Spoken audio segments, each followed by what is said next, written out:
السلام علیکم ورحمۃ اللہ وبرکاتہ۔ دین اسلام کے مطابق اپنی زندگی گزارتے ہوئے اور دین کے بتائے ہوئے طریقے پہ زندگی گزارتے ہوئے اکثر ایسا ہوتا ہے کہ ہم بہت سی مشکلات فیس کرتے ہیں۔ لوگ ہمیں طرح طرح کی باتیں کرتے ہیں۔ شرعی پردہ ہو تو اس کا کرنا مشکل ہو جاتا ہے، شرعی داڑھی رکھ رہے ہوں تو وہ کرنا مشکل ہو جاتا ہے۔ دین کی پریکٹسز کو فالو کرتے ہوئے بہت سے لوگوں کی باتیں سننی پڑتی ہیں، ساتھی کم رہ جاتے ہیں، مشکلات بڑھتی چلی جاتی ہیں۔ آپ تمام لوگ جو دین اسلام کو مستقل طور پہ اپنی زندگی میں اپنائے ہوئے ہیں اور دین کے راستے پہ گامزن ہو گئے ہیں، آپ سب کے لیے خوشخبری ہے۔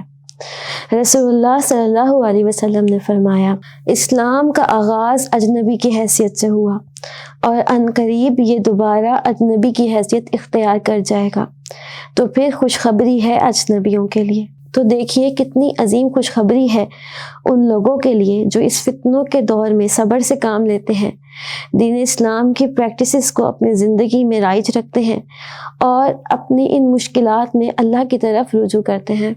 اللہ سبحانہ و تعالیٰ سے دعا ہے کہ اللہ سبحانہ و تعالیٰ ہر اس انسان کو جو دین کے راستے پہ گامزن ہے، مشکلات کا شکار ہے، اللہ تعالیٰ ان کی مشکلوں میں آسانی کریں اور ان کو دین اسلام پہ چلنے کی توفیق عطا فرمائے۔